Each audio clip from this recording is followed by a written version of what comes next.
Bueno, hermanos, una bendición, ¿verdad? Amén. Te damos gracias, Señor, por darnos un día más de vida. ¿Me escuchan? ¿Me escuchan, hermano? Sí, hermano, sí te escuchamos. Sí te escuchamos. Hola. ¿Me escuchan? Se oye entrecortado. Ok. Bueno, voy a comenzar de nuevo. Te damos gracias, Señor, por darnos un día más de vida, por bendecirnos, Señor, por derramar tu bendita misericordia en cada uno de nosotros. Y que a pesar de lo que somos, siempre derramas tu bendito amor, Padre. Queremos suplicarte que abras nuestros corazones y especialmente nuestra mente para que la enseñanza que vamos a aprender ahora nos sirva para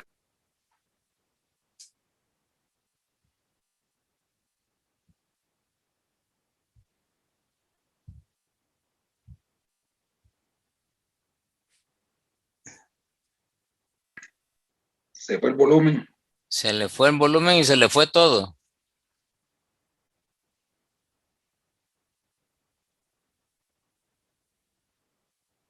Sí, se le cortó el enlace.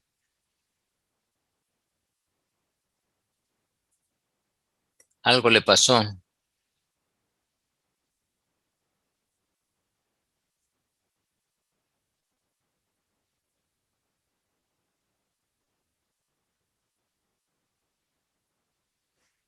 Bien, ya se va a volver a conectar, de seguro. Y decimos amén a lo que haya dicho, ¿verdad, el hermano?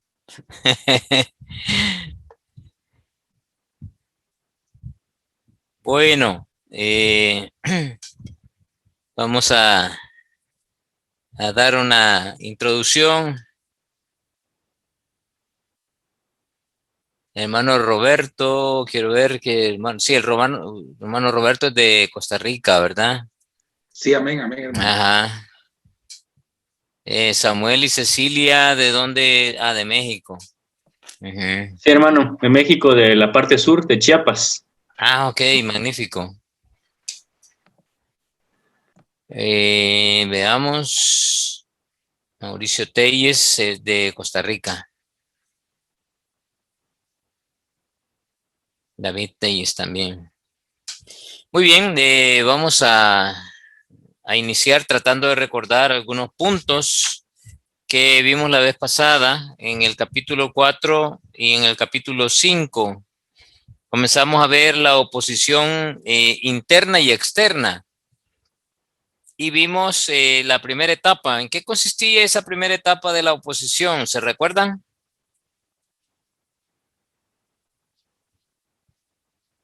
El primer nivel.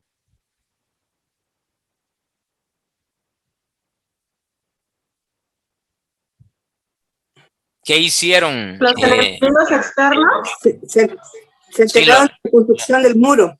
Ajá. Muy bien. Y no querían que se reconstruyera también, ¿verdad? No querían, ¿verdad? Se opusieron, sí. Y hubo un menosprecio y burla. ¿Cuál fue la respuesta a ese primer nivel de oposición de parte de Nehemías? Nehemías oró. Una oración, ¿verdad? Y entregó su situación en que estaba pasando Dios. A Dios. Y también no le pudo hacer el trabajo. Exacto, animó a los demás a trabajar. Y estableció una estrategia, ¿verdad? Una estrategia. Después vino el segundo nivel. ¿Qué pasó en el segundo nivel? Conspiraron para atacarlo. Ya conspiraron, o sea, ya fueron a un paso más. Conspiraron para hacerle daño, un daño físico. Y dentro de eso encontraron también parte de lo que es la oposición interna, ¿verdad? Ya no solamente era la oposición externa, sino que unos decían, los acarreadores están débiles, pobrecitos, y además es mucho el escombro, y ya no se puede seguir la obra, descansemos, ¿verdad? Tomémonos un tiempo. ¿Cuál fue la respuesta de Nehemías a esa insistencia de ellos?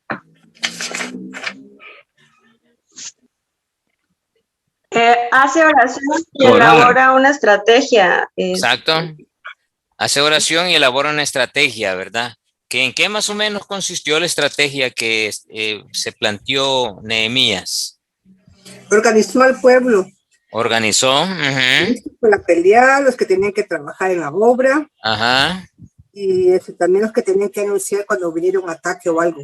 Exacto. Estuvieron atentos a la trompeta. Ajá. ¿Y qué idea nos da eso? ¿A qué se preparó él? ¿Para la guerra? Para la guerra, exacto. O sea, él no anduvo con paños tibios, él se preparó para lo peor, ¿verdad? ¿Qué era? Que fueran con armas a quererlos matar. Él para eso se preparó y preparó a la gente, pero lo preparó a tal grado que se detuvo la obra. No. No, ¿verdad? No. Sí. Él tenía su meta bien clara, bien clara. Y entonces la oposición interna, la oposición contra la obra de Dios y la estrategia que encontramos en el capítulo 5, hubo un clamor del pueblo, ¿verdad? ¿De qué se quejaban? De los cobros, de que ya no tenían dinero, no tenían comida, de que sus hijos ya eran ¿cómo? ¿Esclavos? Eran esclavos, sí. Los habían dado de esclavos. Sus propiedades se las habían quitado. Y ya no tenían cómo sostenerse de sus propios cultivos. Entonces, además de pagar el impuesto, que ya no les tenían ni siquiera para pagar eso, ellos mismos se estaban ofreciendo como esclavos de sus mismos conciudadanos, ¿verdad? En este caso, de sus mismos hermanos de la misma tribu.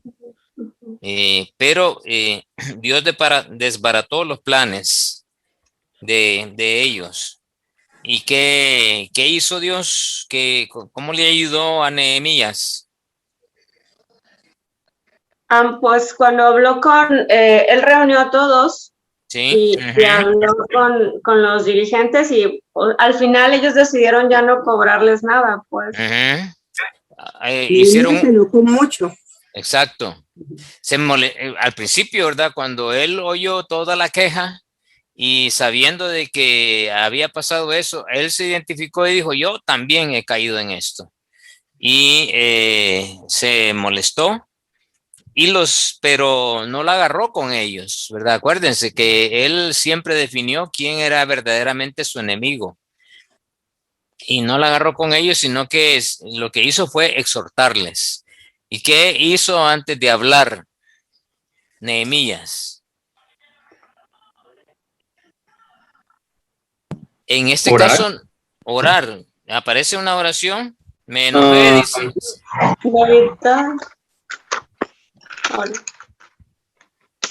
No, en este caso no hay oración.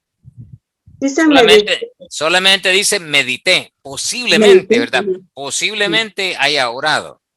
Pero si usa una reflexión él mismo y antes de responder, o sea, vio la situación, meditó y de seguro, aunque no aparece escrita una oración, posiblemente pidió guía a Dios.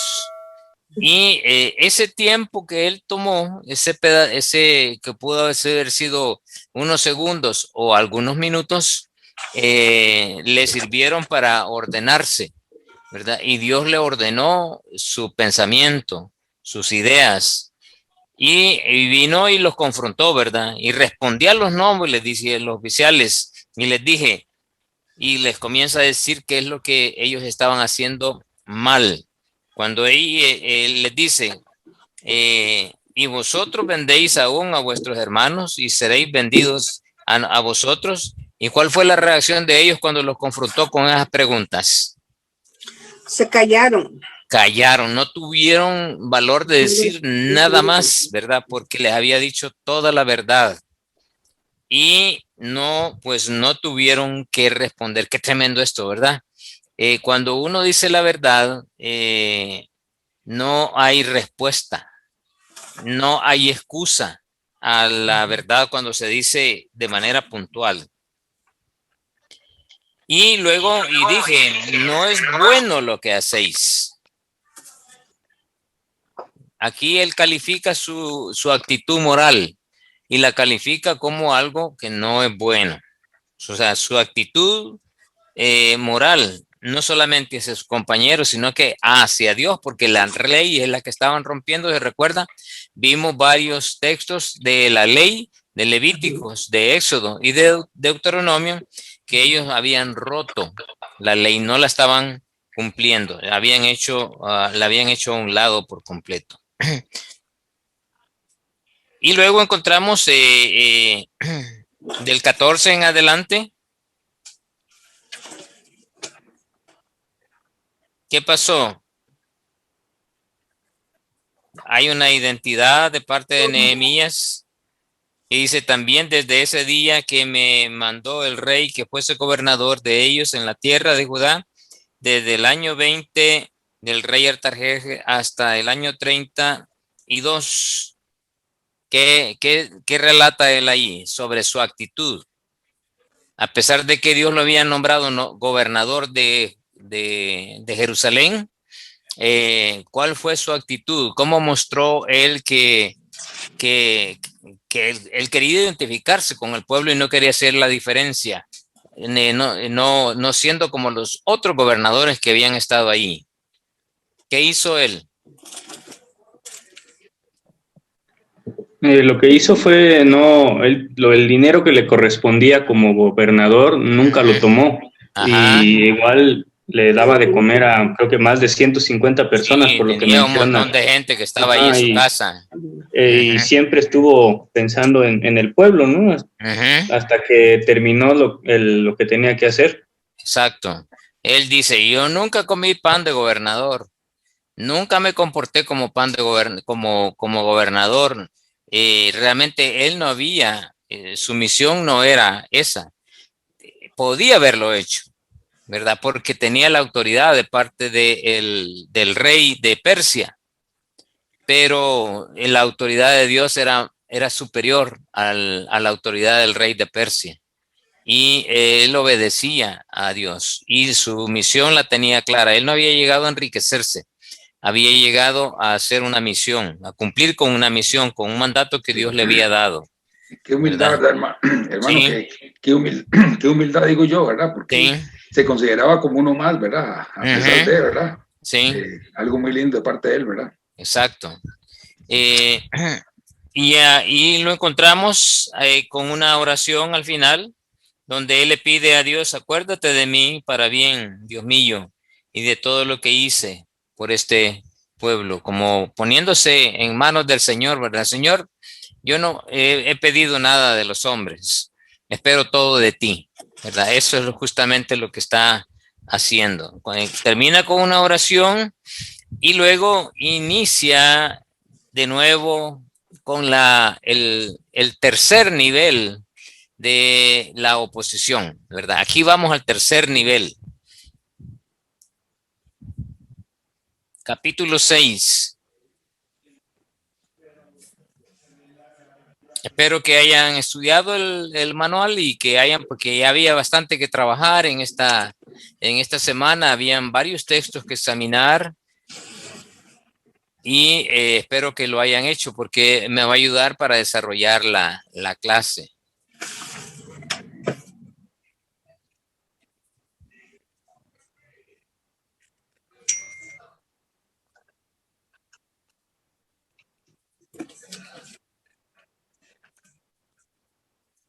Vamos a Nehemías 6 y el tema de ahora es permaneciendo firmes en el llamado de Dios, aunque el mal aceche, ¿verdad? Ese es el tema que vamos a estar desarrollando a través del capítulo 6. Permaneciendo firmes en el llamado de Dios, aunque el mal aceche. Tenemos que mantener siempre en mente cuál era el propósito de Nehemías. Dios le había dado una misión. ¿Cuál era? Desde el capítulo 1 la vemos. Construir el muro. Con la construcción de los muros. Ahora, esa era la orden que Dios le dio, ¿verdad? Pero ¿cuál era el propósito de Dios? Esa era la misión, pero la visión de Dios, ¿qué era? ¿O qué es, sigue siendo hasta el día de hoy? Organizar al pueblo. Ajá. A ver, Diana. Traer al pueblo y reorganizarlos. Reunir el pueblo. No, Lanchi, ¿qué iba a decir? Que se volviera nuevamente. Ok, que volvieran a Jerusalén o que se volvieran a Dios. Que se volvieran a Dios. Ok, que se volvieran a Dios. Acuérdense, ¿con qué comenzamos este curso? ¿Qué comenzamos a reflexionar sobre un tema que vimos allá en Génesis, ¿verdad?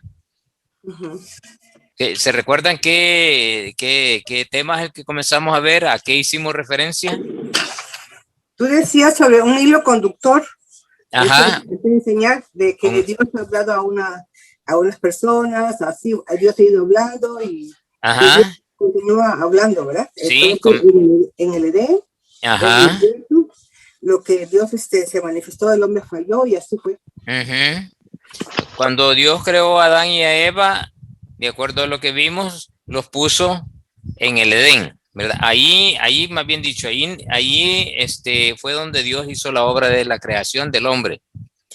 Pero Dios dice que hizo un huerto, ¿verdad? Un huerto. Y puso a Adán en el huerto. Estando en el huerto, fue ahí que creó a Eva.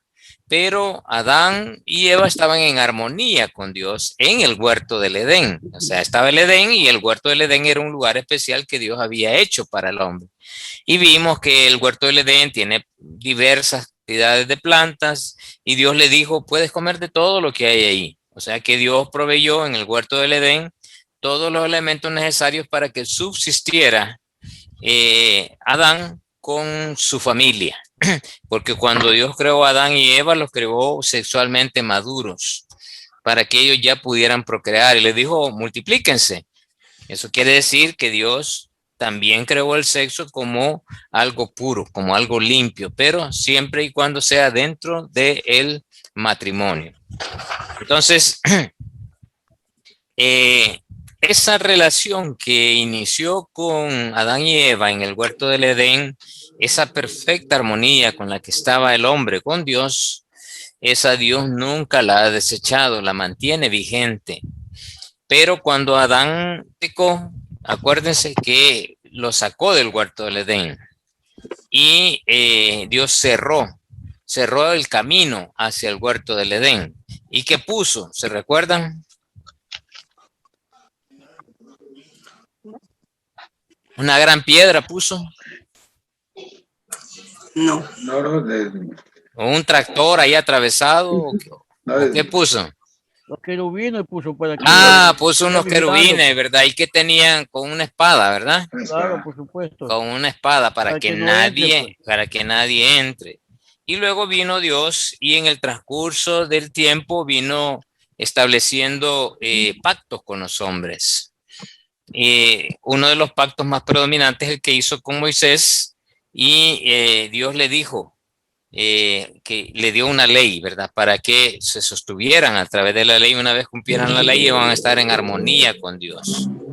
Pero dentro de la ley también estaban todos los elementos de los sacrificios y de los servicios en el templo. Y una de las primeras cosas que Dios le pidió a Moisés es que le construyera un tabernáculo. Y le dio todas las indicaciones de cómo tenía que ser, las medidas, los detalles y todo, ¿verdad? Todo lo que tenía que ser, lo que tenía que llevar el tabernáculo, le dio las características, las medidas y cómo lo iba a usar.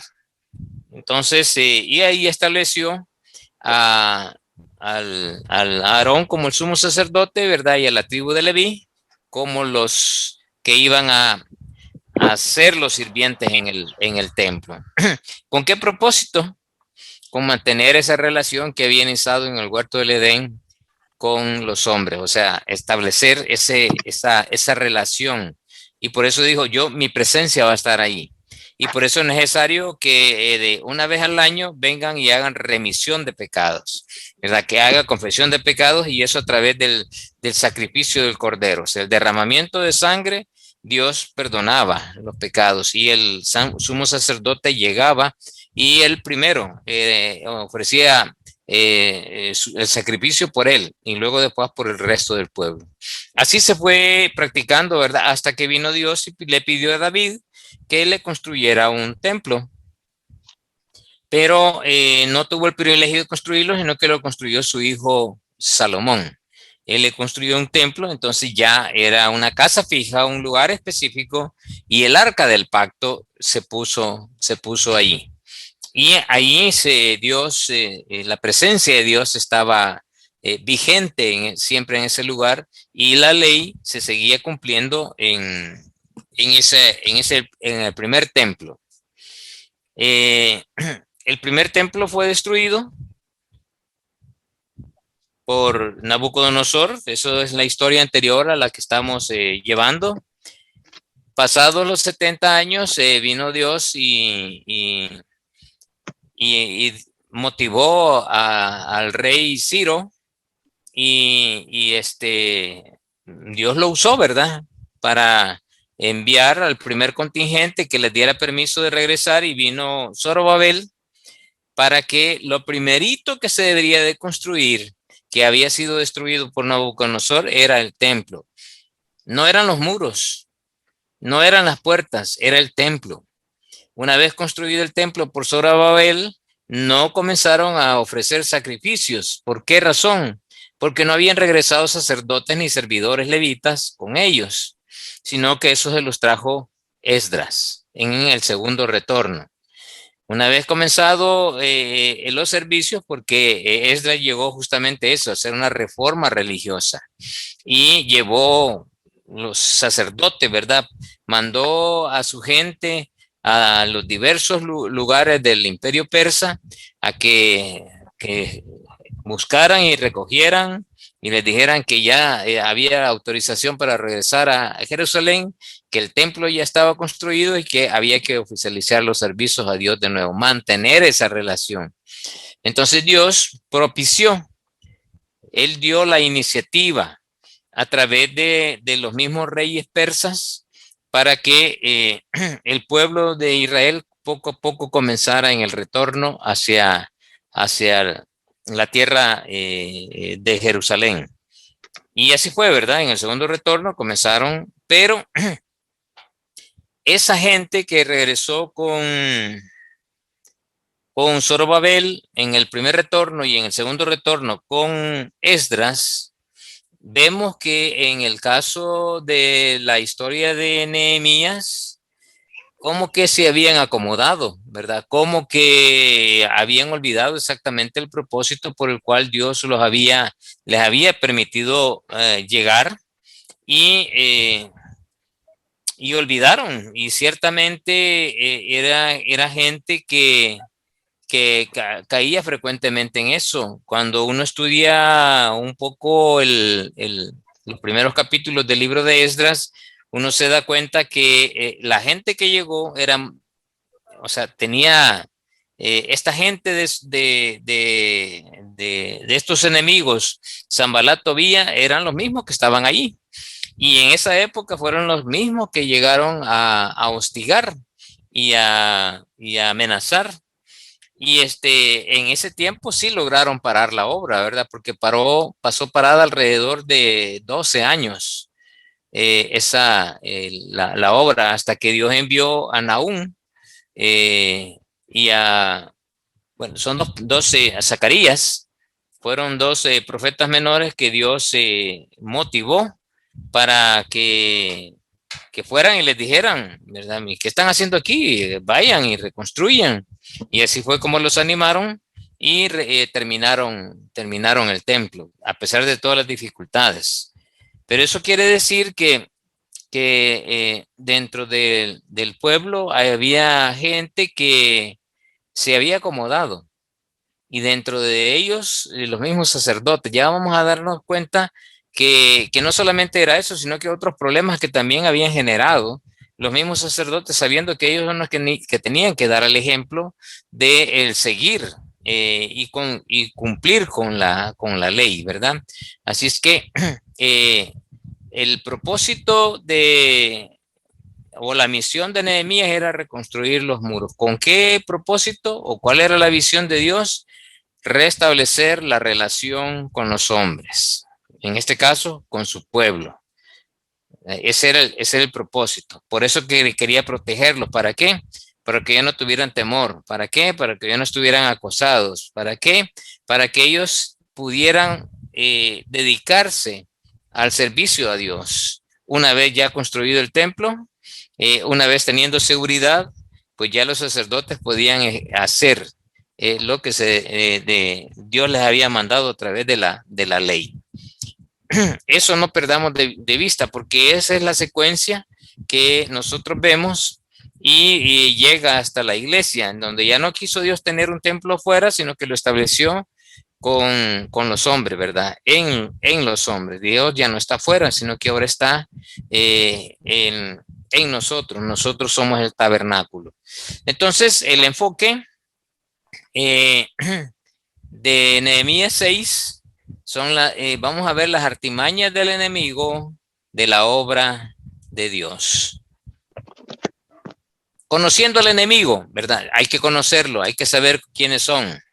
Y aquí tenemos sus nombres: Sanbalat, Gesén el árabe, que es el mismo Gazmú que aparece en el 6.6, que está aquí más adelante, Gesén, y Tobías, ¿verdad?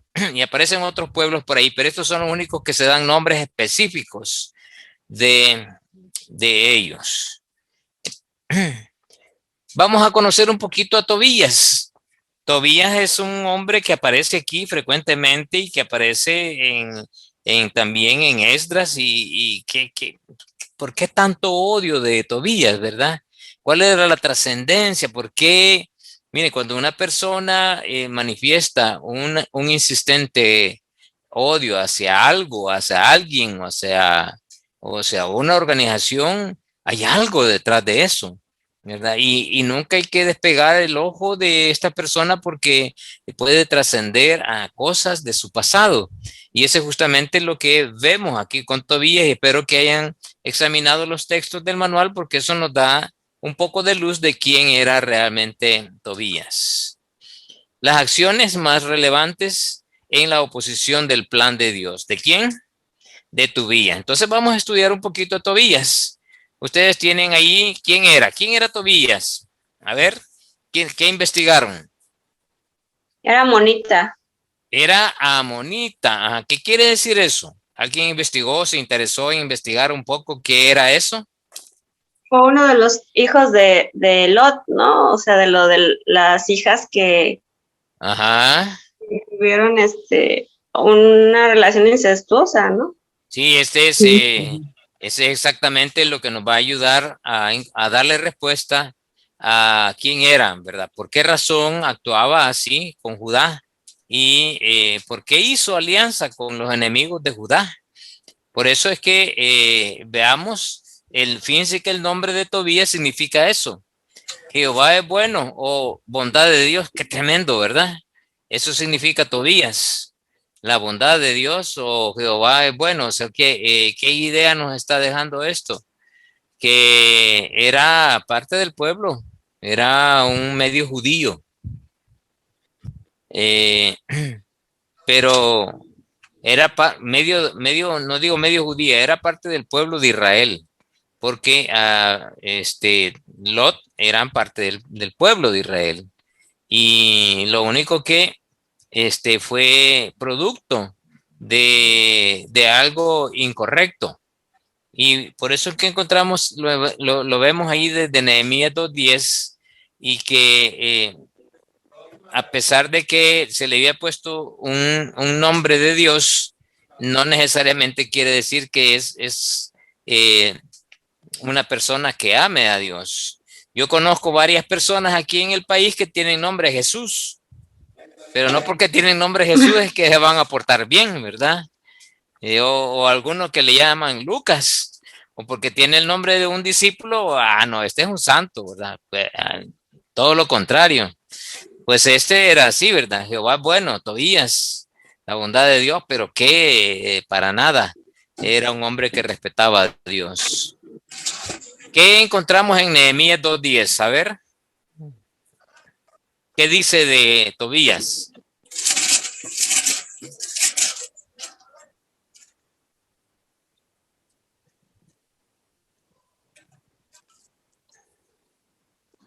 A ver, ¿ya lo encontraron? Dice, pero oyéndolo Sanballat, Horonita y Tobías, el siervo amonita, les disgustó en extremo, que viniesen alguno para procurar el bien de los hijos de Israel. Ok, no querían el bien. Muy bien, ya vimos ahí que era uno de aquellos que se habían molestado porque habían iniciado la obra. Luego lo encontramos allá en Nehemías 7:62. ¿Qué dice de él en el 7:62?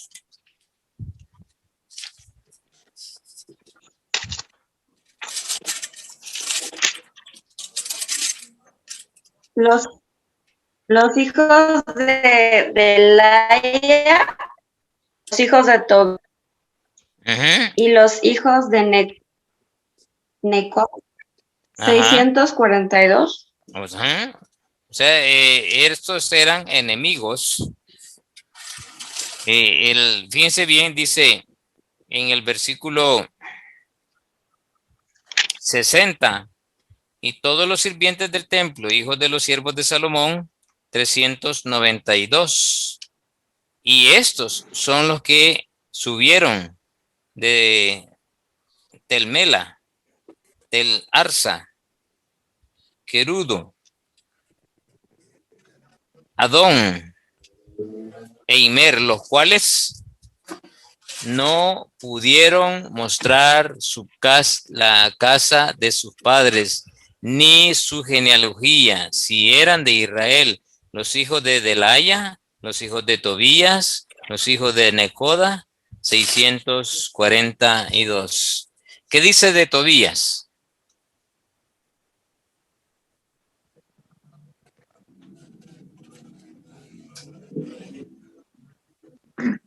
Que los hijos eran de Israel.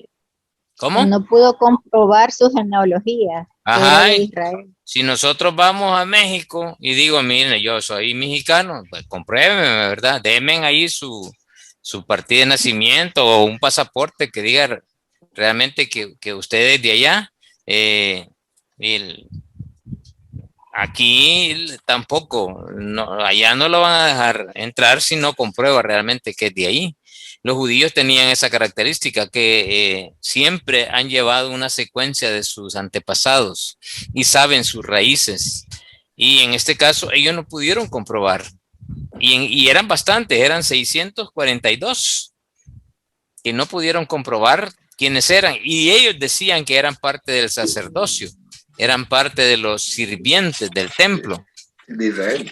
De Israel. Entonces, de esta calaña, ¿verdad? De este grupo, ahí como filtrados era Tobías.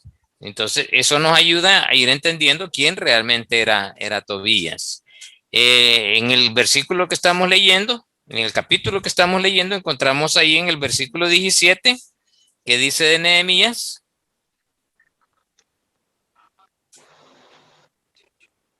¿Qué dice de Nehemías? Lo vamos a ver más adelante, pero ¿qué hizo él? En el 17 al 19. No lo habían estudiado, ¿no?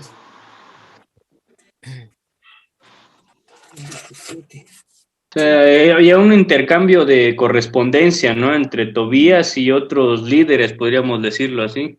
Vaya, quizás eso no era tan relevante, pero es como es todo el texto, del 17 al 19. ¿Qué más nos dice el 18 y el 19? Se habían conjurado con él porque él, por ejemplo, era el yerno de Secanías, hijo de Ana, o sea, de un sacerdote y toda eran familia. Dice que en el otro versículo, no me acuerdo dónde, dice que hasta vivían ahí, dentro del templo, tenían como una cámara, ¿no? Ajá. Ok, entonces, si digamos, hermano Roberto Méndez es el pastor de la iglesia, pero tiene un Tobías ahí dentro de la iglesia que le está haciendo lío, ¿verdad? Viene para el Tobías para mantener un nivel y un liderazgo dentro del quehacer de judío, se relaciona y se casa. Bueno, él no estaba casado, su hijo estaba casado con una de las hijas de los sacerdotes.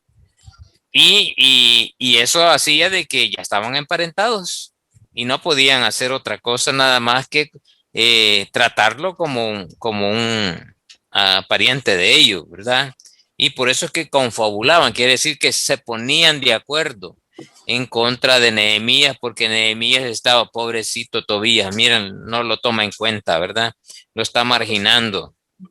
Ese es justamente lo que estaba pasando allí en el capítulo 6 del 17 al 19, lo vamos a ver un poquito más adelante.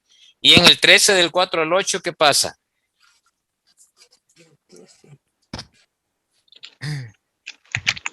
Se los cuento, ¿verdad? Porque para que nos alcance el tiempo.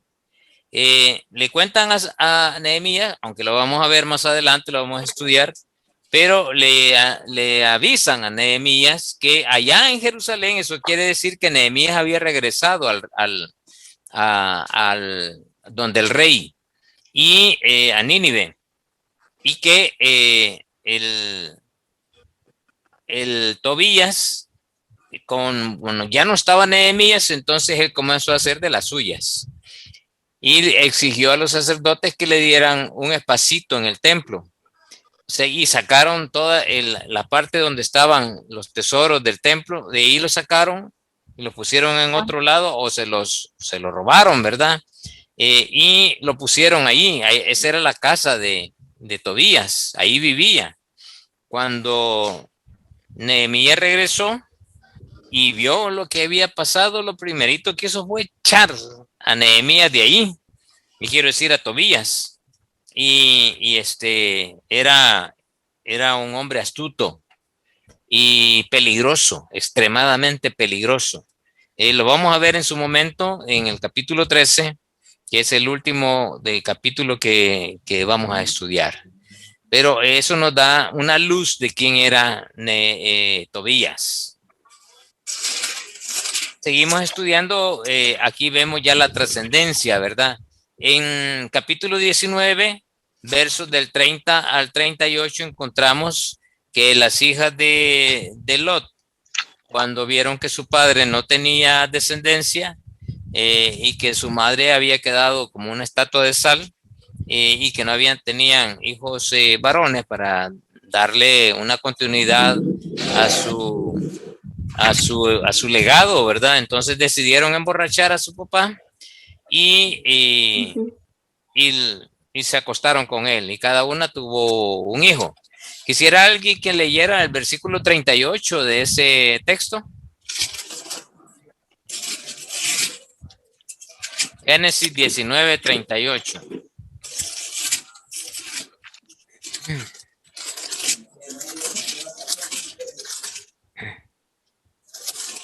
La menor también dio a luz un hijo y llamó su nombre Ben-Amí, el cual es padre de los amonitas hasta hoy.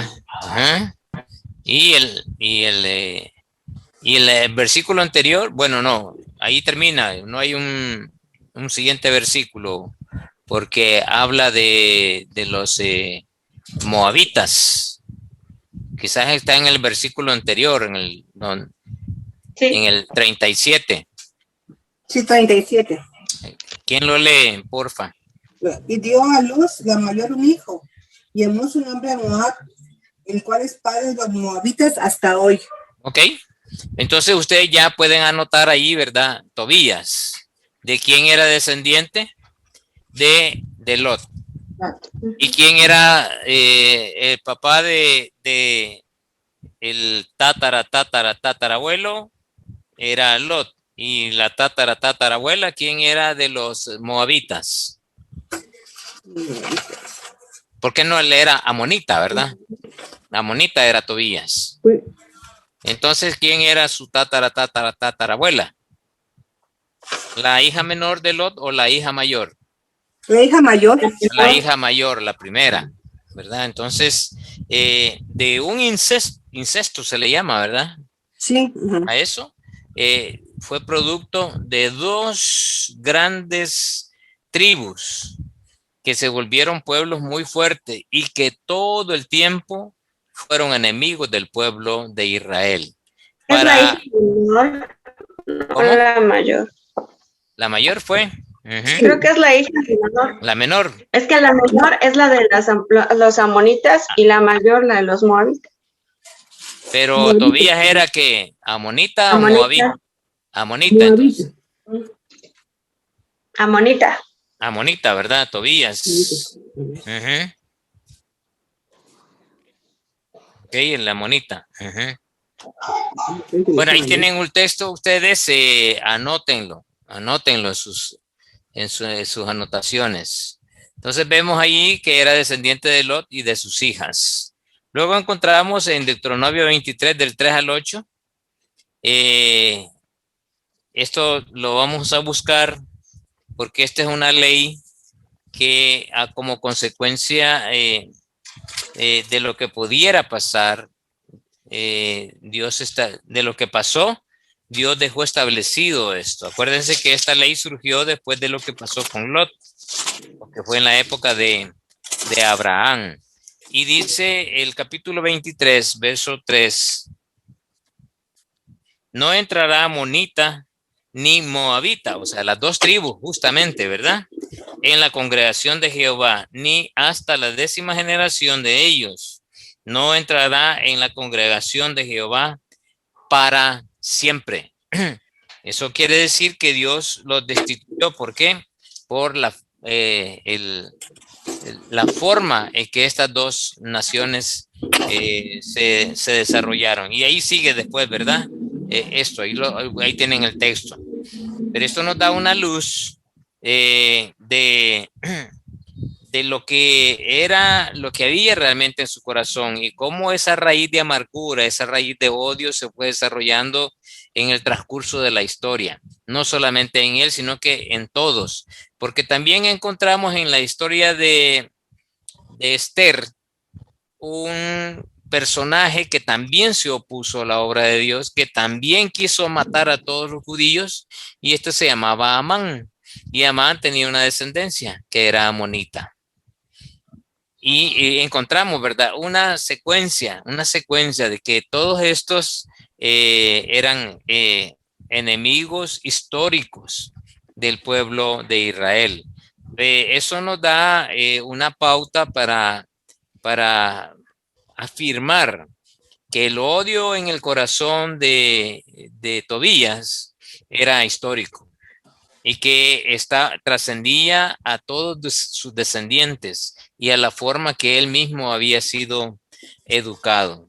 También lo tenemos en Jueces y hay varios textos, ¿verdad?, en los cuales ustedes pueden examinar que habla de lo que fue. Y quizás voy a examinar nada más uno de ellos. Allí en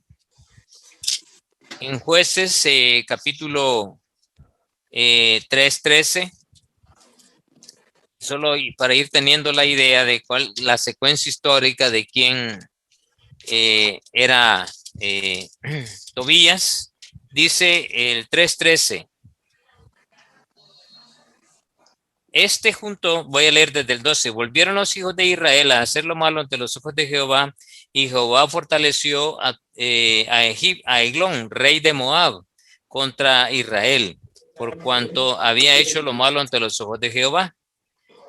Juntó consigo a los hijos de Amón, de nuevo, ¿verdad?, a los moabitas y los amonitas y de Amalek, y vino e hirió a Israel y tomó las ciudades de las palmeras. Entonces vemos que sabiendo Dios que eran pueblos enemigos, Dios permitió que el pueblo de Israel fueran siempre acosados con ellos, pero eran en esta época de los jueces, el propósito de Dios era hacerles ver que él nunca había apartado las manos, a pesar de que el pueblo de Israel cada vez más iba olvidándose de Dios. Por eso encontramos una frase clave ahí en donde cada quien hacía lo que mejor le parecía. Por eso todo el libro de Jueces se le conoce como el oscurantismo religioso del pueblo de Israel, porque ahí fue que se olvidaron. Y un personaje característico de eso es el Sansón. Sansón hacía lo que se le antojaba. Yo quiero a esa mujer, la quiero, y así de caprichoso, ¿verdad? Hasta que él entendió, pero ya era demasiado tarde para entender que era Dios que era Dios quien le daba la fuerza y todo. Así que es justamente Sansón es el característico del corazón y de las actitudes de los jueces de aquel entonces. Aunque encontramos jueces buenos, también era la tendencia de ese. Y los jueces, pues las personas o los hombres o las mujeres que Dios utilizó para juzgar a los pueblos que oprimieron al pueblo de Israel. Uno de ellos fueron los amonitas, pero más era representativo de algún pueblo como los filisteos, ¿verdad? Que fueron característicos de ese periodo. Ahí en Samuel capítulo 12, verso 12, encontramos que los amonitas motivaron a una rebelión contra Dios al pueblo de Israel, ellos aconsejándoles.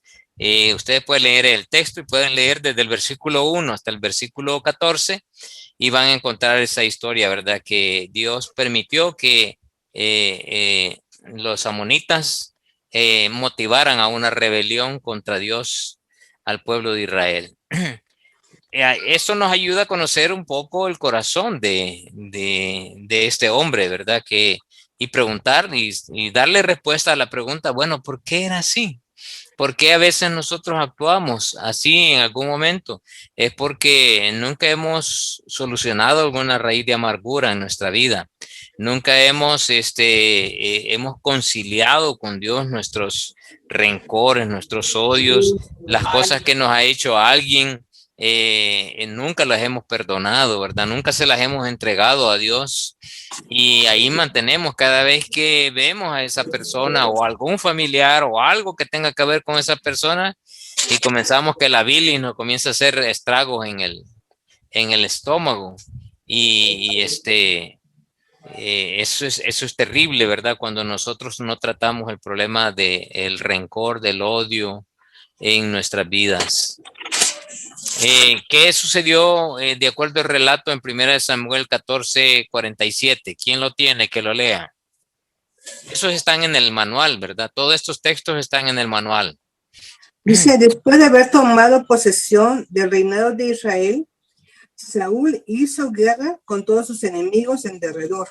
Ok, lo vemos que inició con problemas allá con Abraham, siguió con Moisés, siguió con los jueces en la época posterior a Josué y sigue ahora en el reinado, ¿verdad? Todos los descendientes de Amón, de los amonitas, siguen teniendo problemas y batallaron contra Saúl. En segundo de Crónicas 20, que alguien lo leyó y dio respuesta porque son bastantes versículos. ¿Qué sucedió ahí? Segundo de Crónicas. Si no, pues se los cuento así a grosso modo, ¿verdad? ¿Alguien lo leyó? Sí, que hubo guerra contra Josafat. Ajá. Con todo el pueblo de Judá se puso a ayunar. Uh-huh. Y hicieron guerra a los hijos de Amón. Ajá. Y de otras personas también. Uh-huh. Y lo que pasó. Si ustedes ven ahí el inicio de ese texto del capítulo 20, ¿qué tienen de título en sus Biblias?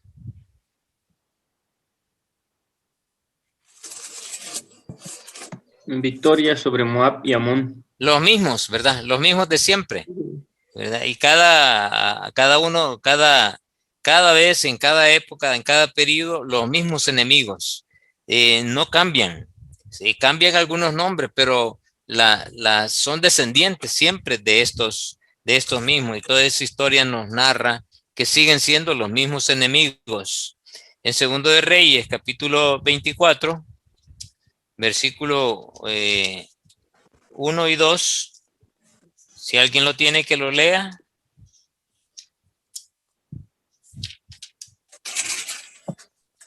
Capítulo En 20. su tiempo Ujú, subió en campaña Nabucodonosor, rey de Babilonia. Joacim vino a ser su siervo por 3 años, pero ajá, luego volvió y se rebeló contra él. Pero ajá. Jehová envió contra Joacim tropas de caldeos, de sirios, de moabitas y tropas de amonitas, los ¿Ven? cuales envió contra Judá.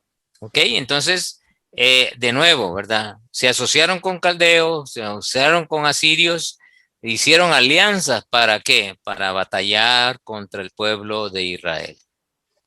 De nuevo, enemigos de ellos. Y eso es lo mismo que están haciendo aquí con Nehemías. Se han asociado ¿cómo se llama? El principal que está ahí, con Sanbalat, con Gesén, el árabe, o sea, ha hecho alianza. Lo mismo aquí, ¿verdad? O sea, no es algo nuevo lo que está haciendo Tobías. Es algo que ya en su historia él sabía y que ya en su historia le habían contado y que ya de alguna manera esa raíz de amargura estaba en su corazón y nunca se la había quitado, sino que más al contrario. eh, él procuraba, y por eso que estaba acechándoles constantemente, porque odiaba al pueblo de Israel. Algunos, algunos eruditos, algunos sacerdotes de estos ortodoxos judíos se han atrevido a decir que posiblemente Hitler tenía raíces amonitas, ¿verdad? Los descendientes de Hitler.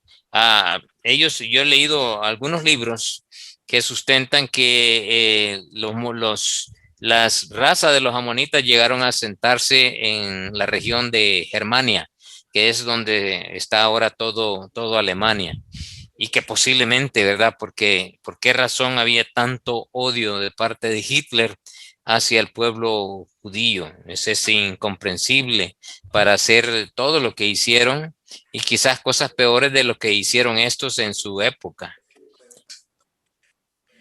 Eso nos da una pauta. En Jeremías 49, del 1 al 6, encontramos también una profecía contra los amonitas, en donde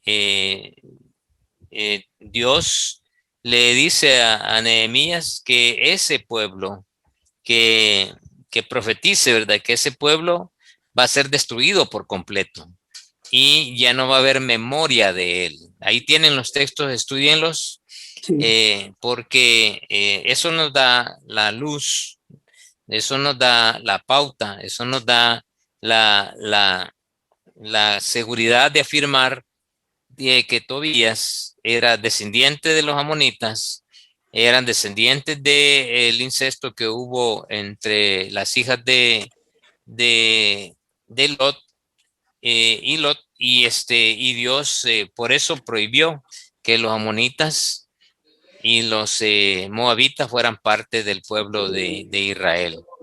Y que esas raíces de amargura, ese corazón de odio contra el pueblo de Israel siempre había prevalecido. Y de alguna manera se alimentaba, ¿verdad? Se alimentaba y siempre estaba latente ese odio hacia el pueblo de Israel. Y aquí expresado directamente, no a los judíos, sino a todo lo que representaba a Dios. Ese es el punto, ¿verdad? Que es a todo lo que representaba a Dios, porque ¿cuál era el propósito de ellos? Que los judíos llegaran a la ciudad de Jerusalén. ¿no? ¿Cuál era el propósito de los enemigos? Destruir lo que Dios quería restablecer la relación con los hombres. Ellos querían destruirlo a eso, que no se construyera el muro, que no se construyeran muchas cosas. Ajá, o sea, el propósito era detener la obra, eso era. Y se recuerdan que en la primera etapa donde muestran ese odio, ¿verdad? dicen, ¿podrán acaso volver a hacer los sacrificios en este templo? Como diciendo, si ya no, si ya está, ya no sirve, miren, ni siquiera, ¿verdad? Ya vinieron un grupo y no están ofreciendo porque habían dejado de ofrecer los sacrificios por el temor, por el miedo que tenían. Y eso nos da la luz de que el pueblo que habían llegado con Zorobabel y con Esdras habían perdido la visión y estaban más preocupados por proteger sus vidas que por mantener esa relación con Dios. Por eso Dios envía a Nehemías, ¿verdad? Para que ya no haya excusa, para que ya no se sientan acosados y que de esa manera comiencen la relación con Él de nuevo, a ofrecer los sacrificios. ¿Por qué? ¿Qué estaba preparando Dios? Estaba preparando la primera venida de su Hijo. Eso es lo que estaba preparando Dios. Porque en el tiempo posterior, Cristo Jesús iba a llegar a ese templo, justamente a ese templo, a confirmar lo que ya estaba escrito de él. Por eso es importante entender esta historia, porque vamos a entender el propósito de Cristo también. Seguimos estudiando a Tobías en 2 de Crónicas, capítulo 12, verso 13, dice, ¿quién era la madre de Roboam? Era Naama, que también era amonita. Ajá, ella era amonita. Eso quiere decir que Salomón, de las 700 concubinas que tuvo, una de ellas, o varias de ellas, pero en este caso, Roboam, que era el hijo que se quedó en el reinado del sur, su mamá era amonita. Y justamente este Roboam fue el que provocó la división del reino, ¿verdad? Él fue junto con el otro Jeroboam, entre los dos, rompieron ese reino y unos se fueron para Samaria y los otros se quedaron allí en Jerusalén. El que quedó en Jerusalén, el reino del sur, y el de Samaria era el reino del norte. Pero todos los reyes que hubieron en el reino del norte hicieron lo malo ante los ojos de Jehová. Solamente algunos reyes del reino del sur, que estaban en Jerusalén, como el caso de Josías, hicieron lo bueno ante los ojos de Jehová. Hicieron lo bueno, dice, y siguieron lo que había hecho su padre David. Porque David siempre arregló las cosas con Dios. Por eso que se conoce a David como un hombre de acuerdo al corazón de Dios. Hermano. Sí. Sí, disculpe, perdón. Ahora que estábamos hablando, bueno, de Ezequiel 25:10, ¿verdad? Y Jeremías 49, 1 al 6, estábamos en el punto 9 de la página 10, ¿verdad? Sí. Ahora resulta que pasamos aquí a 2 de Crónicas 12:13, sería la página que sigue, pero ya es la número 11. Pero y en el punto 10, lo que me sale a mí es 1 de Crónicas 14:21. No veo donde dice 2 de Crónicas 12:13. ¿Cuál página estamos viendo? 2 de Crónicas. La cita está mal ahí. Es 2 de Crónicas 12:13. Está mala. Sí, esa creo que no hay 13. La correcta es 2 de Crónicas 12:13. Esa sí está correcta. Pues es el punto número 10, entonces. Sí, el 10. Bueno, sí, es que es segunda, 12:13, la que está ahí en la pantalla. Perfecto. Bueno, gracias. Ahora sí ya me ubiqué porque estaba perdido. Ahí hay una corrección que hay que hacer en esa. En el 8. Segundo de Crónicas. Ajá. Sí, la 14. Primera de Crónicas 14:21, esa no existe. Es que esa es una cita de la Biblia hebrea, no es de la Reina Valera. Por eso es que ustedes la van a buscar y no va a existir. Sí, no llega hasta ahí. Pero este texto sí es el que verdaderamente tiene que estar ahí, ¿verdad? 2 de Crónicas 12:13. En Primero de Reyes, capítulo 11, del 1 al 10, ¿cuáles fueron las consecuencias de tener como mujer a una extranjera? Bueno, Jehová les había dicho que no se llegaran a ellas. Ajá. Harán inclinar vuestro corazón tras sus dioses. Y así pasó, ¿no? Sí. Y justamente eso, la advertencia que Dios hizo allá en Levítico 17, aquí se cumple. Y Dios le dijo, no vas a tener muchas mujeres, no vas a tener mucho oro, no vas a ir a traer caballos a Egipto. Y justamente todas esas cosas las hizo Salomón, olvidando por completo lo que ahí hizo. Y luego, estas mujeres que adoraban a otros dioses, comenzaron a hacer altares de otros dioses y Salomón comenzó a adorar a otros dioses. Esa es triste la historia, ¿verdad? Que ahí se menciona de Salomón. Por eso es que algunos teólogos sostienen hasta el día de hoy que posiblemente Salomón, quizá, ¿verdad? No lo encontremos allá en los cielos. Solamente Dios sabe, pero el fin de la vida de Salomón es por completo apartado de Dios, adorando a otros dioses. Pero yo creo que también por eso vino como consecuencia, ¿verdad? Romper el reino. Exacto. Eso fue lo que provocó la división del reino. Exactamente eso fue. Porque él desobedeció a Dios, no se sujetó a él, no, el temor de Dios lo apartó por completo de él.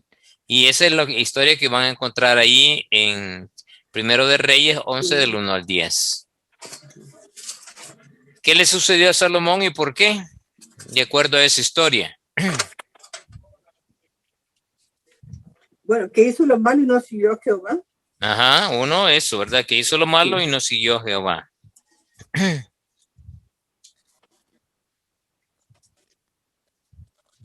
También que... ¿Qué más? Sería que Jehová se enojó con Salomón, que su corazón se había apartado de él. El corazón de Salomón se apartó de Dios. Y se rompió el reino, sería otra cosa. Ajá. ¿No? Vamos a ver si encuentro este texto. Busquen, anoten ahí Deuteronomio, capítulo 17, verso 14 en adelante. Se lo voy a leer. Dice, cuando hayas entrado en la tierra que Jehová tu Dios te da, o sea, esta ley se escribió en el desierto. Bueno, Dios la dictó en el desierto, ¿verdad? A Moisés, y justamente es el tiempo en que esta ley se da. Y tome posesión de ella y la habites y digas, pondré un rey sobre mí como todas las naciones que están en mis alrededores. Fíjense qué interesante, ¿verdad? Esta ley que Dios dio fueron 400 años antes que se eligiera el primer rey de Israel. O sea que Dios ya había anticipado muchos años antes que esto se iba a dar. Y aquí está regulando ya esa ley. Esa ley, ¿verdad? Esta ley está regulando el corazón del hombre que iba a manifestarse en donde ya no quería ser gobernado por Dios, sino que quería ser gobernado por los hombres. Y ciertamente pondrás por rey sobre ti al que Jehová tu Dios escogiere de entre tus hermanos. Pondrás rey sobre ti. No podrás poner sobre ti a hombre extranjero que no sea tu hermano, pero él no aumentará para sí caballos. Esa es la primera prohibición. Ni hará volver al pueblo a Egipto. La segunda, con el fin de aumentar caballos. Porque Jehová os ha dicho, no volváis nunca por este camino. Ni tomará para sí muchas mujeres, para que su corazón no se desvíe. Ni plata ni oro amontonarás para sí en abundancia. Y todas estas cosas las rompió Salomón. Y cuando se siente sobre el trono de su reino, entonces escribirá para sí un libro, una copia de esta ley, del original que está en el cuidado de los sacerdotes levitas, y lo tendrá consigo y lo leerá en él todos los días de su vida para que aprenda a temer a Jehová su Dios, para guardar todas las palabras de esta ley y estos estatutos para ponerlos por obra, para que no se eleve su corazón sobre sus hermanos, ni se aparte del mandamiento a diestra ni a siniestra, a fin de que prolongue sus días en su reino, él y sus hijos en medio de Israel. Y miren, esta ley, toditos y cada uno de los designios que Dios dejó aquí, lo rompió Salomón. Cada rey que llegaba, los sacerdotes tenían la responsabilidad de agarrar un libro en blanco, un pergamino, ¿verdad? Y le decía, mira, papito, aquí está, comenzá a escribir la Torá. Y todos los reyes tenían la responsabilidad de escribir a puño en mano, escribir una copia. Y tenían que hacerlo, ya sea que se las dictaran o que ellos fueran copiando del texto original. Y luego leerla, ¿verdad? Para eso les quedaba, para leerlas. Yo trabajo en una universidad y en la universidad evangélica aquí en El Salvador hay una escuela de teología y también doy clases ahí. A mis alumnos que hace algunos años tuve, hoy ya no tengo esa asignatura, daba introducción al Antiguo Testamento. Y en los primeros días de clase dejaba esta tarea y les decía, el que quiera sacar 10 en el último examen de este periodo y no hacer examen, tiene que entregarme escrito todo el Pentateuco.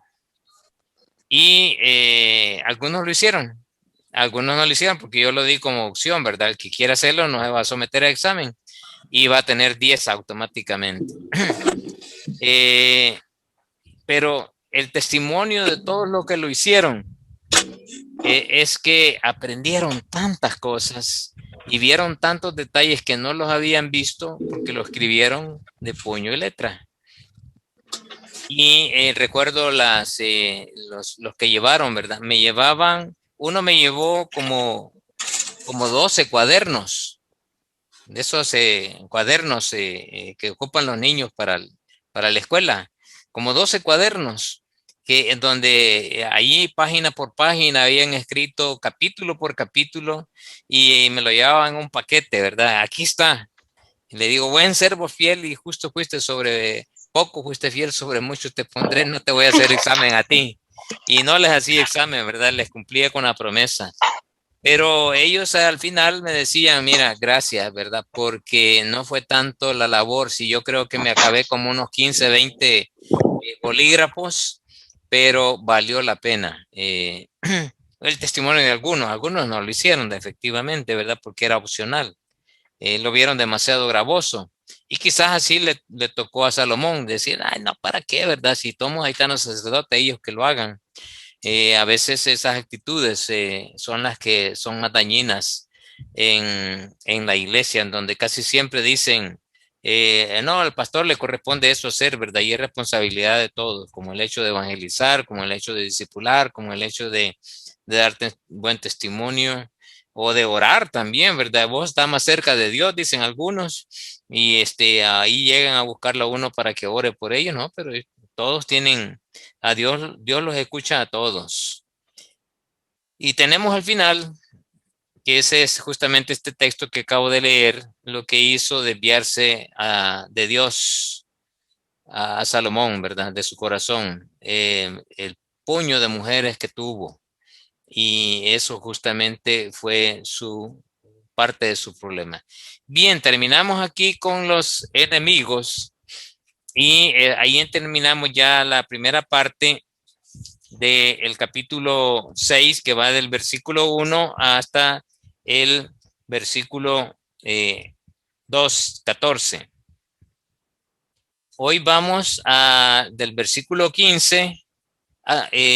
Sí, no, vamos a comenzar del 1 al 14. Ahí terminamos de estudiar al enemigo, ¿verdad? Y vamos a ver cómo responde Nehemías a todo lo que va aconteciendo. La oposición, versículo 1 y 2.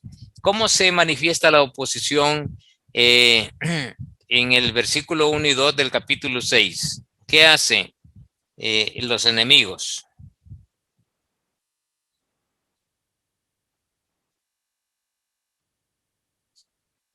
¿Qué hicieron primero? Ajá.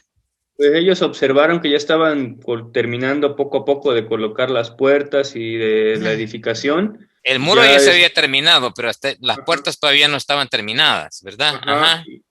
Y de ahí enviaron ahí un mensajero a Nehemías para que se reuniera con ellos. Ajá. Entonces vemos que escucharon que se había edificado el muro. O sea, quiere decir que había gente que les informaba de todo. Y eso quiere decir que había gente observándolos a todos ellos, de todo lo que estaban haciendo, o posiblemente algunos de los mismos trabajadores, ¿verdad? Que los tenían comprados, como vamos a ver más adelante. Y enviaron mensajeros. ¿Y qué le dijeron? Reunámonos en el campo de Ono. ¿Saben cuánto distancia hay de donde estaban ellos construyendo la ciudad de Jerusalén a esta ciudad de Ono? ¿Alguno lo buscó en un mapa de aquel entonces? Está más o menos como a unos 40 kilómetros de ahí. Y está en una región en donde solamente amonitas habían. ¿Cuál era la intención de ellos? Pues hacerle mal a Nehemías. ¿Y cuál fue la respuesta de Nehemías?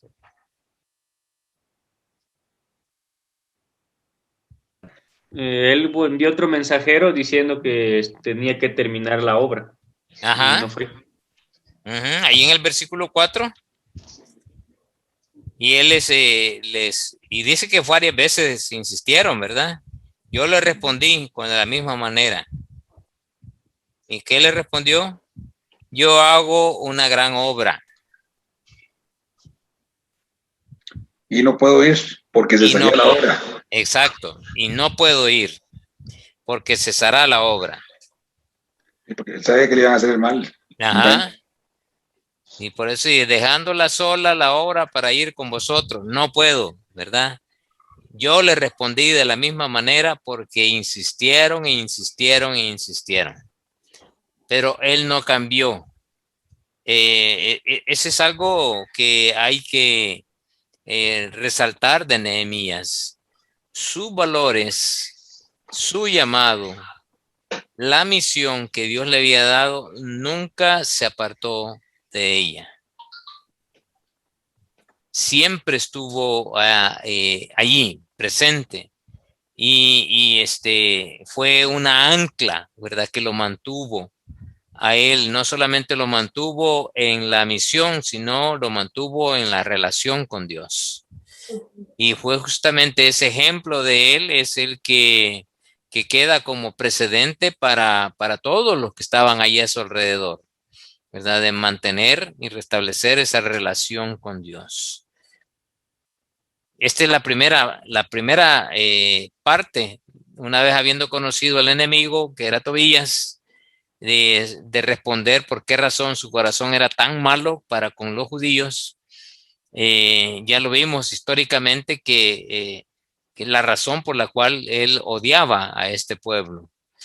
Pero ya en la estrategia del mal querían apartarlo para que la obra se detuviera, porque estaban viendo que ya con la gente ya no podían, ¿verdad? Entonces se fueron directamente al líder. Con él había que trabajar. Pero él se mantuvo firme. No puedo ir porque si yo me voy se va a cesar la obra. Y le respondió, por más que insistieron, él se mantuvo firme.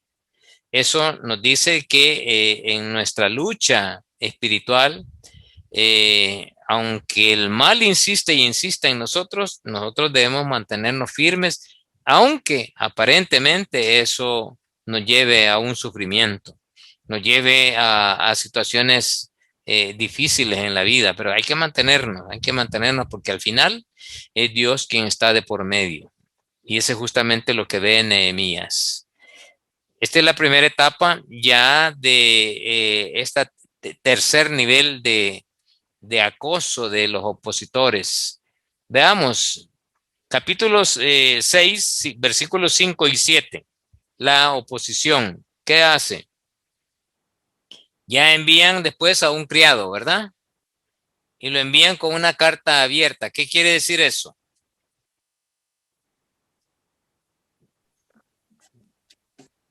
Porque generalmente enviaban un decreto, que son cartas, y les ponían un sello.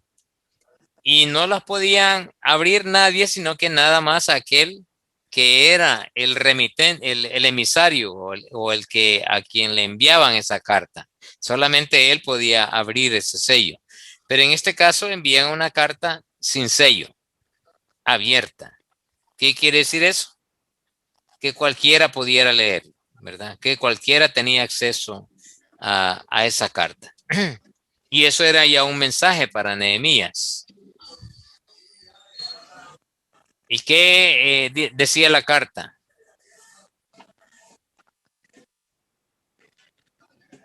Ahí está la descripción, ¿verdad? Se ha oído entre las naciones y Gazmú lo dice. ¿Quién es este Gazmú? Este Gesén, es el mismo, ¿verdad? El árabe. Como quien, y este era un gobernante de una región de ahí cerca de Jerusalén. ¿Sí, Diana? ¿Le iba a decir algo, Diana? No, bueno. Y miren lo que lo comienza a decir. ¿Quieres rebelarte? ¿Quieres ser el rey? Has puesto profeta para que proclamen tu reinado. Y segundo, eso decía la carta, ¿verdad? Te denunciaré ante el rey. Y si quieres, vamos juntos, ¿verdad? Eso le dice, vamos juntos, consultemos los dos, para que vean que yo, ¿verdad? Yo con tu libertad te voy a acompañar. Es que era súper astuto este grupo. Y además de eso, dice el final del versículo, de ese pasaje, lo amedrentaban, se debilitarán sus manos, no terminarán. Qué tremendo, ¿verdad? El mal siempre tratando de meter en la mente y el corazón una duda, de meternos algo en lo cual no solamente dudar, sino de caernos, de decir, no, ya no aguanto, ya no sigo aquí, ¿verdad? Ese es justamente lo que pudo haber pasado, tantas dificultades, dice, algunos ya no quieren seguir, pero miren la respuesta de Nehemías en el versículo 8, ¿qué dice? Entonces envié yo a decirle, a ver, ¿quién iba a hablar? Le pide fortaleza a Dios, que Dios le fortalezca sus manos. Entonces envié yo a decirle, no hay tal cosa como dices, sino que de tu corazón tú lo inventas. Ajá. De tu corazón tú inventas. No hay tal cosa. O sea, es una mentira, ¿verdad? Exactamente.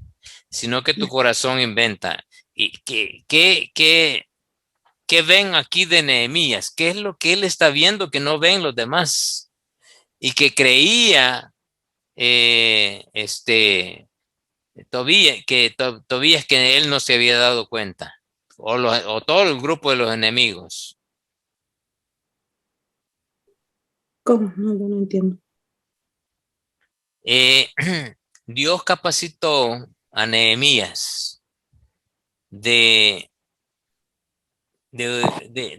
no ver las cosas aparentes, sino ver detrás de las cosas. Y yo les comentaba la vez pasada que en algunos momentos de consejería han venido a mí algunas personas, ¿verdad? Y La vez pasada estaba hablando de una pareja que estaban a punto de separarse y hablé con el esposo y comenzó a decirme, no, es que ella, que no sé qué, a decirme un montón de cosas, ¿verdad? De ella. Ajá. Y después hablé con ella y ella comenzó a decirme un montón de cosas de él, pero ninguno de los dos, o sea, de ellos en particular. Entonces comencé a ver que ellos estaban reflejando problemas aparentes, pero detrás de esos problemas aparentes estaban los problemas reales. Y los problemas reales no eran la otra persona, eran ellos mismos. Eran ellos mismos los de los problemas. Cuando ya los senté a los dos y comenzaron a ver las cosas de ellos mismos, vieron las cosas diferentes.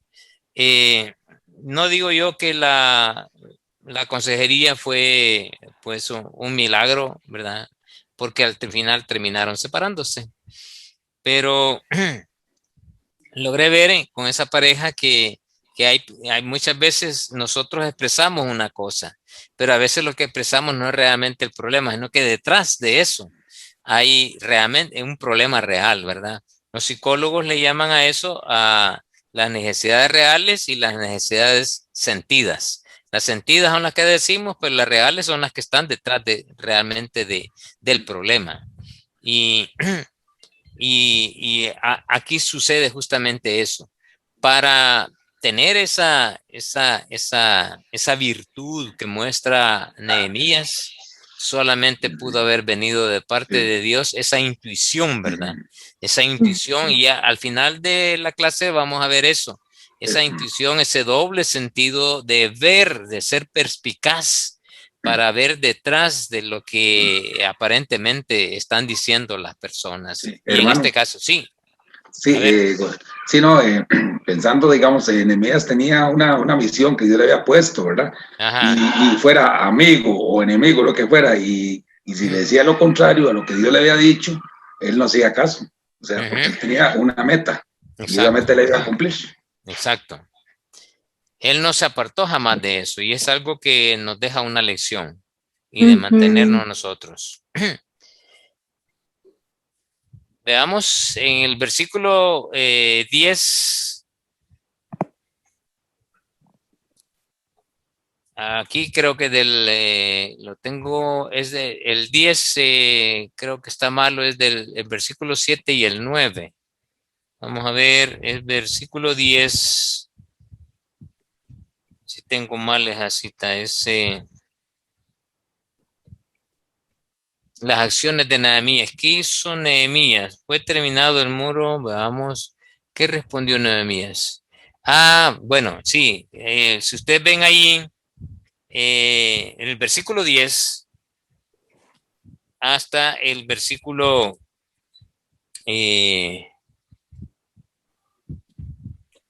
12, llega Nehemías a la casa de uno llamado Semaías. ¿Quién era este? ¿Alguien investigó quién era Semaías? ¿Sí? No, era un sacerdote. Era un sacerdote, Semaías.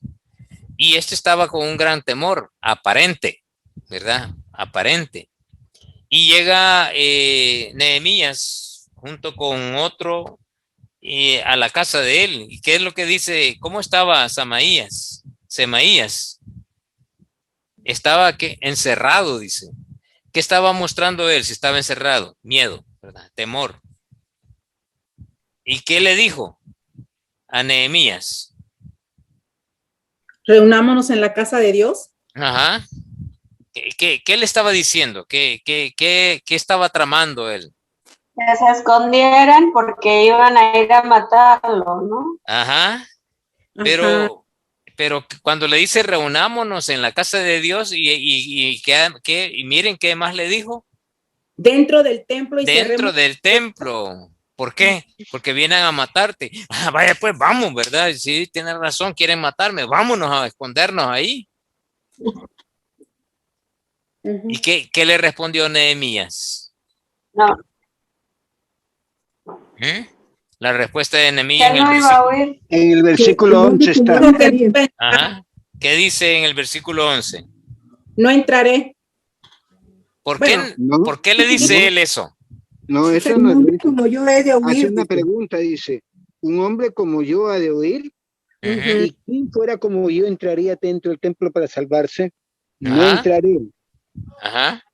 Más bien dice, no ¿Cómo? entraré. ¿Qué quiere decir? ¿Qué le estaba diciendo él que este Semaías entendía perfectamente bien? Pues que no iba a ser cobarde, ¿o estoy mal? Bueno, sí y no. Hay algo más que eso. Pero un hombre de Dios se iba a esconder.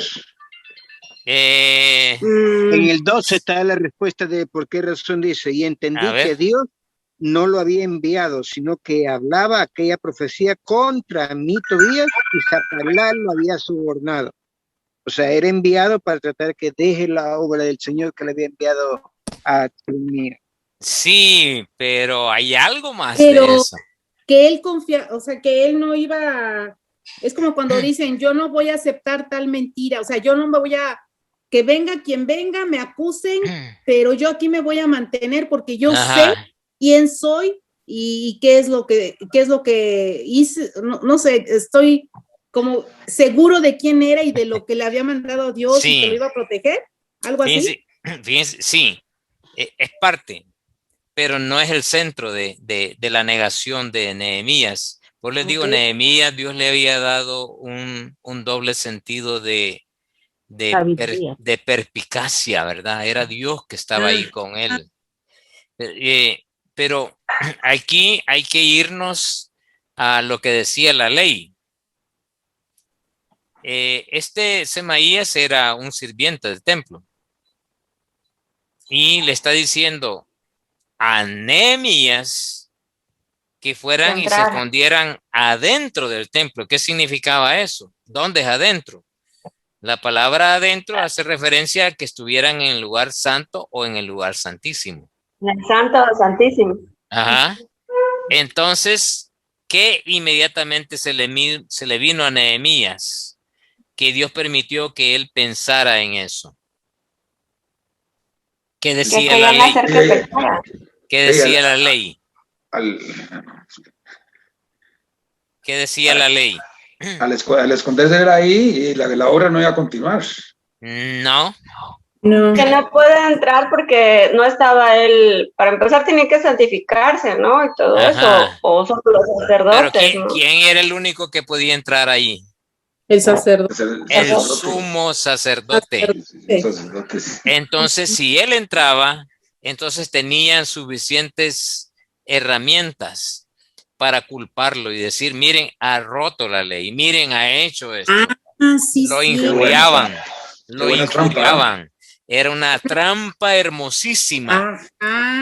Era una trampa hermosísima. Y él la intuyó así, la agarró en el aire.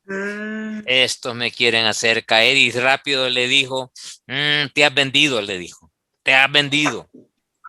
Le dijo a Semaías, porque él sabía que ni Semaías sabía de que nadie podía entrar ahí, nada más el sumo sacerdote. Y si él hacía eso por temor de decir, me van a matar, ¿verdad? Por eso entré. No, la ley era firme en eso y él sabía que no podía hacerlo. Entonces, aún en eso fue fiel Nehemías.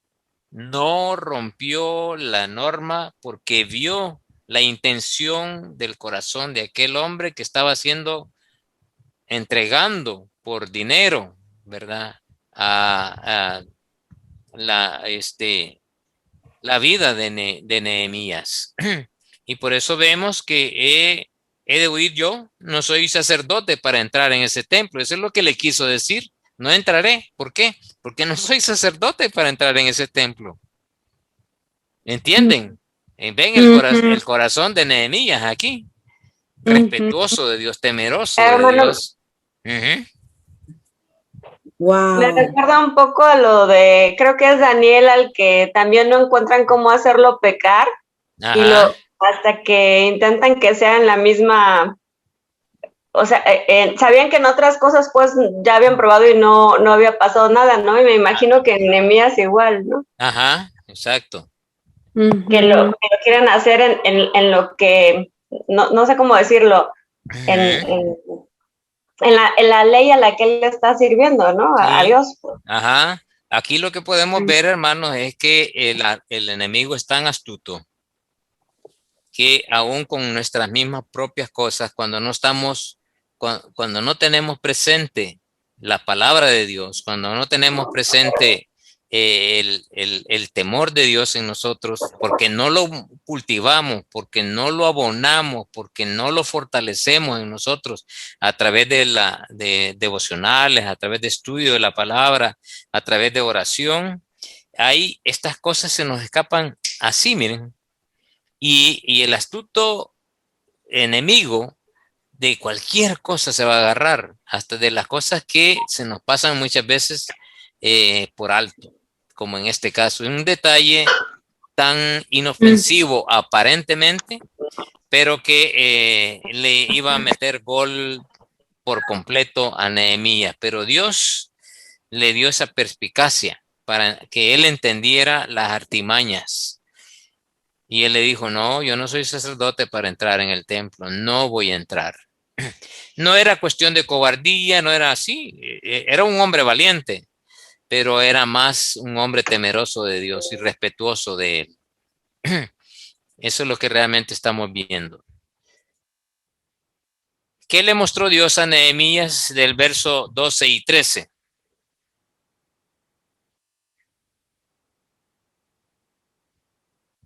Y entendí que Dios, primero, no lo había enviado. Segundo, ¿verdad? Entendí que Dios no lo había enviado y además, sino que hablaba aquella hoy. Había sido sobornado por los enemigos. Tobías y Sanbalat lo habían sobornado. Okay. Y además querían infundirme temor. Y querían, mire qué dice. Que pecara. Esto es lo que me dio luz a mí. Esto es lo que me dio luz a mí para descubrir que lo que Nehemías estaba evitando era justamente el meterse en el templo, porque sabía que no podía hacerlo. Y cuando él dice pecar, ahí da a luz de que él no podía hacerlo porque era pecado entrar al lugar santísimo porque no era sacerdote. Wow. Entonces la misma palabra de Dios aquí en el libro me está diciendo por qué la actitud de Nehemías de no esconderse y le sirviera de mal nombre con que fuera yo infamado. Fíjense, está diciendo infamado. ¿De qué le iban a infamar? De que se rompió la ley, ¿verdad? De eso le iban a infamar. Miren, ya vieron lo que hizo Nehemías hoy, sí, ¿verdad? Todo el pueblo contra él. Y se para la obra. Ahí se para por completo. ¿sí? Se para la obra por completo. Wow. Sí, porque no van a seguir a un pecador. Sí, exacto. Ese es el punto. Pero se mantiene íntegro Nehemías. En el 6:14 encontramos una respuesta de Nehemías a esto, una oración. Acuérdate, Dios, de Tobías. Y de Sanbalat. De Sanbalat. Acuérdate de la maldad de estos hombres, Señor. Como quien dice, tú hazte cargo de ellos, ¿verdad? Yo no, porque tú no me has mandado a pelear con estos. Tú me has mandado a hacer la obra, los muros y las puertas. Tú te vas a encargar de ellos, ¿verdad? Yo no me quiero meter en líos con ellos, pero insistentemente han venido a tratar de hacerme caer. Señor, por favor, encárgate de ellos. Ese justamente, mire, cuando tenemos enemigos así, no agarren pleito con ellos, hermanos. Ahí déjenselo para el Señor. Que sea el Señor que se entienda. Si ustedes tienen una misión específica que hacer, sigan lo que Dios les ha llamado a hacer. Y no se desatiendan porque una vez los aparten, una vez pierdan el gozo, una vez pierdan la visión y se meten en líos de una cosa tras otra, ya no salen de eso, ya no salen. Y se pierde. Uno a veces se mete en problemas porque uno quiere realmente, ¿verdad? Y no ve que la mano de Dios está sacándolo de ahí o haciendo otra, llevándonos a otro lado, a otra forma de ser o de orientarnos. No, nosotros con mi hermano tenemos un tremendo testimonio en cuando había guerra aquí. No lo voy a poder contar todo porque es un poco largo, pero veníamos con años de orando y pidiendo que queríamos irnos de casa, ¿verdad? Del lugar donde estábamos, porque habían situaciones bien difíciles y cada vez más era más difícil. Lanchi conoce mucho de la historia porque ella también lo vivió en cierta medida cuando eran novios con mi hermano y hasta que nos pasó una situación bien difícil en la época de la guerra y justamente eso fue lo que nos hizo salir del lugar donde estábamos. Porque ya le habíamos orado a Dios. Fue algo bien difícil, pero también fue una bendición, ¿verdad? Dentro de todo aquello. Y, y donde fuimos, hicimos lo que Dios quería que hiciéramos. Y nunca perdimos la visión, siempre tuvimos una paz y una tranquilidad a pesar de todo lo que pasamos, pero Dios nos cuidó, Dios nos guardó, y así como entramos, así salimos. Y fue una tremenda victoria del Señor y Dios nos mantuvo íntegros en ese sentido, ¿verdad? En algún momento contaremos, hoy con toda libertad lo podemos contar porque antes no era así, ¿verdad? Había una tremenda persecución en nuestro país en ese sentido. Pero pues hoy es historia de todo eso. Cuando uno se entrega al Señor, es Dios quien le ayuda en todo. El muro terminado, sí comienza el versículo 15. El versículo 15 y el versículo 16 dice, el muro fue terminado. ¿Cuándo se terminó?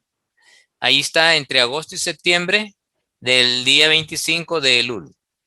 Esto era más o menos el inicio del verano y fue durante la fiesta de las trompetas. Esa fue la época en que se terminó los muros. Ahora, las reacciones de los enemigos en el versículo 16, ¿cómo reaccionaron cuando se dieron cuenta que ya se había terminado? Qué tremendo, ¿verdad? Miren lo que dice. Cuando oyeron todos nuestros enemigos, ¿qué pasó? ¿Cuál es la primera reacción? Se sintieron humillados. Ajá. Se sintieron humillados, ¿no? Ajá, primero tuvieron temor. Tuvieron miedo, ¿verdad? Las naciones, todas las que estaban alrededor. Segundo, se sintieron humillados. Mire, qué tremendo, ¿verdad? Se sintieron humillados. Y además, ¿qué reconocieron? La obra de Dios. Que Dios había sido hecha la obra. Qué tremendo, ¿verdad? Tres cosas que encontramos hermosas aquí, que son producto de la fidelidad a Dios. Es correcto. Con tanto obstáculo y tanta trampa y tanta cosa internas y externas. En tres niveles, ¿verdad? De tres niveles, desde lo más sencillo del miedo, de estar burlándose de uno hasta amenazarlo a muerte y ya después queriendo matarnos, queriendo hacernos cosas terribles. Esos tres niveles pasó Nehemías. Hasta las cosas más astutas del adversario, Dios le ayudó.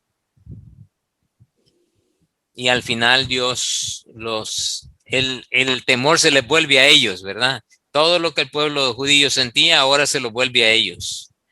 Y se sintieron humillados porque más que insistieron y insistieron de detener la obra, no pudieron.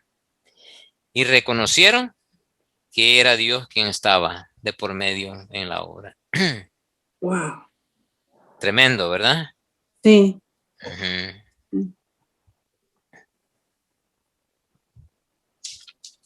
Y los últimos versículos del capítulo dice, comienza el versículo 17, asimismo en aquellos días. ¿Qué sucedió en aquellos días?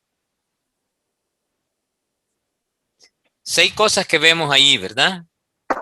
Miren, el mal no descansa. Eso es lo que vemos aquí, ¿verdad? Por eso tiene de título esta porción, el mal no descansa. Porque iban muchas cartas entre los enemigos. Tobías a Sanbalat a Gesem y todos ellos diciéndole, hey, mira, ¿qué les hacemos esto? Y hagamos esto, y pensando cómo hacer el mal. Habían conjurado con Tobías y era yerno del sacerdote, ¿verdad? O sea, estaban allí y entre ellos estaban tramando. El hijo de Tobías estaba casado con una hija de un sacerdote. Le contaban lo bueno, la buena gente que, mire qué tremendo esto, ¿verdad? Vamos a leer esta parte. Y dice, porque muchos en Judá habían conjurado con él porque era yerno de Secanías, hijo de Ara. Y Jonatán, su hijo, también tomó por mujer a la hija de Mesulán, hijo de Berequías. También, fíjense aquí el versículo 19, contaban delante de mí las buenas obras de él. No, mira, es que buena onda. Mira, es que Tobías mira, vieras cómo nos ha ayudado, ¿verdad? Es un hombre tremendo, si tiene pisto, pero tiene un buen corazón, ¿verdad? Y a veces un poco raro, ¿verdad? Pero tiene su lado malo, pero también tiene su lado bueno, ¿verdad? Tratando de convencer a Nehemías, la misma gente que estaba metida con él, diciéndole, no, mira, si hace buenas obras, ¿verdad? Y a él le referían, o sea, todo lo que oían de Nehemías, se lo iban a decir a Tobías y a Sanbalat y a Gesem. Y esto dictaba que habían muchos traidores, ¿verdad? Dentro de la gente que rodeaba a Nehemías, y era gente que había regresado con Zorobabel o con Esdras. Y siempre, como termina ahí al final, y enviaba Tobías cartas para atemorizarme. O sea, siempre le estuvo enviando a Nehemías cartas, amenazándolo. ¿Para qué? Para atemorizarlo. Pero Nehemías, así como llegaba, así salía. Encontramos, pues, en Nehemías una clave, ¿verdad? ¿Cuál fue la clave que sostuvo a Nehemías? 1, dependencia de Dios. Nunca se apartó de esa dependencia de Dios. 2, una fe increíble. Le creyó a Dios desde que Dios le dijo, ve allá y haz esto, ¿verdad? Él vino y oró para tener la gracia dentro de aquel hombre y que le diera buen éxito. Aquí está viendo la realización de esa obra, de esa oración. Buen éxito, al final terminó el muro, a pesar de todo. Pero tuvo una fe increíble. Nos muestra esa fe de dependencia de Dios. Es la fe que nosotros también debemos de poner en práctica. Y además, miren, esto es lo que yo les decía, un discernimiento dado por Dios. O sea, él lograba discernir lo que había detrás de lo que querían hacer los enemigos. Él intuía, ¿verdad? Ese discernimiento fue dado por Dios. Nunca perder la visión, porque él nunca la perdió. Siempre mantenernos en esa visión. Y Nehemías estaba equipado con discernimiento. El discernimiento es la habilidad de juzgar asuntos según la visión de Dios, ¿verdad? La visión que Dios tiene de ellos y no según su apariencia externa. Ese es justamente el discernimiento espiritual que Dios le dio a Nehemías, que no miraba lo aparente, lo exterior, sino que miraba lo interior. Por eso que él tuvo el valor de decirle, no, de tu corazón has inventado todo eso. No, yo sé ya que tú te vendiste, ¿verdad? Y que me estás diciendo eso para hacerme caer en pecado. Yo ya lo entendí, Dios me lo ha revelado. Ese es justamente lo que Dios le dio a Nehemías. Y aquí hay un texto que nos afirma eso. 1 Samuel 16:7 dice, no mires a su parecer, ni a lo grande de su estatura, porque yo lo desecho, porque Jehová no mira lo que miran los hombres, pues el hombre mira lo que está delante de sus ojos, pero Jehová mira el corazón. Cuando Dios emita un juicio, va a emitir un juicio sobre el corazón de nosotros. Y ese es justamente lo que Dios hace y sigue haciendo, ¿verdad? Dios, cuando los hermanos de Caín y Abel llegaron a darle la ofrenda, Dios, ¿qué es lo que vio? ¿La ofrenda que llevaban o el corazón con el que estaban dándole la ofrenda? Vio el corazón con el cual estaban dándole la ofrenda y vio a uno agradecido con Dios por la provisión y en cambio el otro envidioso, ¿verdad? De que su hermano Dios había visto con mejor agrado aquello, pero ¿por qué? Porque su corazón no tenía una actitud correcta ante Dios. Estaba dándolo, pero renegando, ¿verdad? En el interior de su corazón y renegando contra Dios. Y luego Dios, ese rechazo de Dios, como no puede desahogarse con Dios, se desahoga con su hermano y lo mata. Esa misma historia se viene contando en muchos hechos y justamente Tobías, Sanbalat y Gesem, eso es justamente esa actitud la que muestran. Un odio, no solamente al pueblo de Dios, sino que a Dios mismo. Y hay que tener dura cosa es caer en manos del Dios vivo, dice el texto, ¿verdad? Con Dios no hay que meternos. Por eso es importante tener en mente esto. Voy a pedir que alguien busque Habacuc, capítulo 2, verso del 2 al 4. Un libro chiquitito que está por ahí en los 12 profetas menores. ¿Leemos? Sí, porfa. Y Jehová me respondió y dijo, escribe la visión y declárala en tablas para que corra el que leyere en ella. Aunque la visión tardará aún por un tiempo, más se apresura hacia el fin y no mentirá. Aunque tardare, espéralo, porque si esta vendrá, no tardará. He aquí que aquel cuya alma no es recta se enorgullece, mas el justo por su fe vivirá. Exacto. Los que sean fieles a Dios sobrevivirán. ¿Por qué? Porque el justo por la fe vivirá. Y por eso afirmo, y así comencé la clase de hoy. La visión macro de Dios no hay que perderla. El propósito de Dios, la visión de Dios, de acuerdo a lo que nos está dejando aquí Habacuc, cuando dice el justo por la fe vivirá, no está hablando de vivir en la vida diaria, ¿verdad? Que de su vida. Sí, en parte. Pero ¿a qué se está refiriendo en ese vivirá? ¿Ese vivirá está presente o está pasado? ¿O está futuro?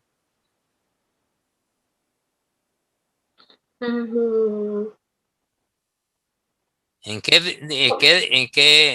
tiempo está definido? Ajá, no es como es atemporal, ¿no? Siempre. Es para toda la vida. Es para toda la vida. Amén. Pero aún después que muramos. Sí. Sí, claro, sí. ¿Verdad? Entonces, no es solamente la vida en el Edén que ya estamos viviendo. La vida en la tierra y en el cielo. Exacto.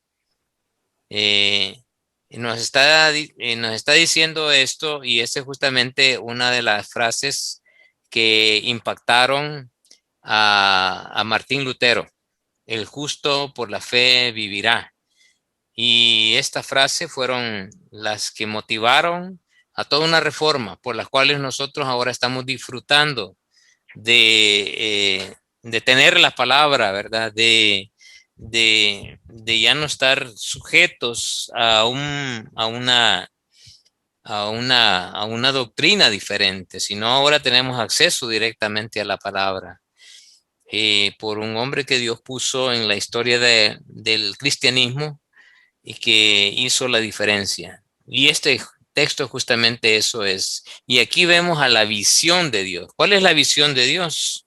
Es la eternalidad del ser humano con Dios mismo, ¿verdad? La eternalidad del ser humano es la visión de Dios. Así como Dios lo creó desde un principio en una relación con Dios eterna, Adán y Eva, si no hubieran pecado, hubieran sido eternos. Pero la muerte entró en ellos y la corrupción del cuerpo también. Entonces, la muerte tomó captura del ser humano, y por eso es que el hombre vive y muere.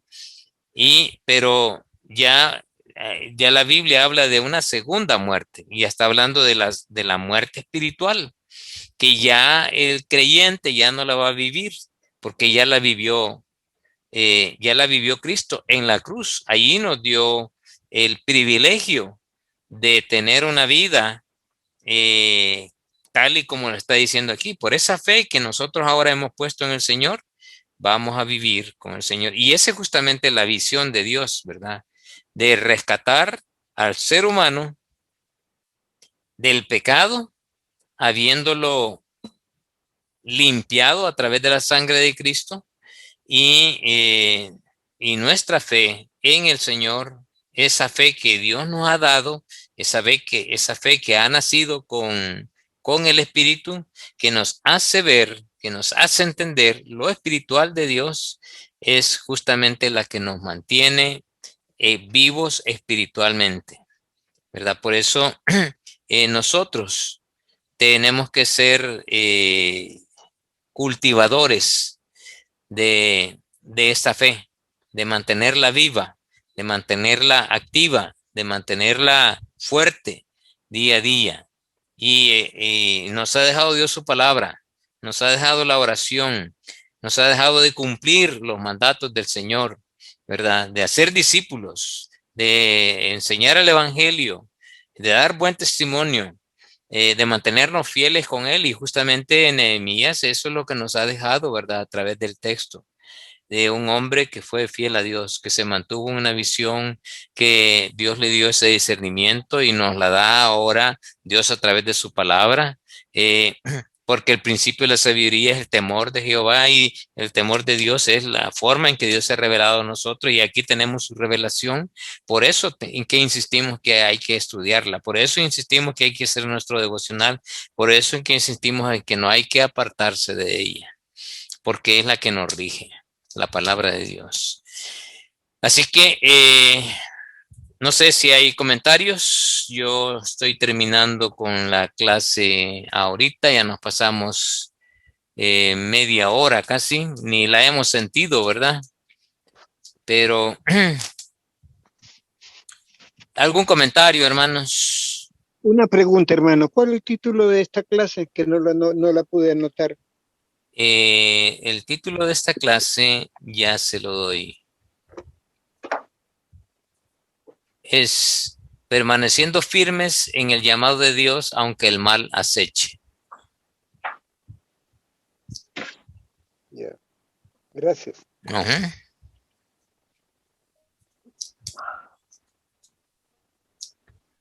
Bueno, hermanos, espero haber edificado sus vidas. Bueno, no yo, la palabra del Señor, ¿verdad? Y yo nada más soy un guía. Y que ya la próxima lección, que vamos al capítulo 7, por favor, lean el manual, sigan la guía, estudien los textos, porque de esa manera me es más fácil el ir interactuando con ustedes, ¿verdad? Así es que si no hay ninguna pregunta, si no hay ningún comentario, pues les dejo que vayan a descansar, algunos a cenar quizás, ¿verdad? Y que el Señor los bendiga, hermanos. Así que vamos a orar por Monse, para que Dios la siga restableciendo en salud. Oremos. Padre Señor, gracias por este tiempo y este momento que nos permites pues terminar la clase. Un poco tarde, Dios, pero pues gracias por este tiempo que nos das. Seguimos poniendo en tus manos la salud de Lanchi, la salud de Monse, y que tú, Dios, las restablezcas por completo, que las cubras.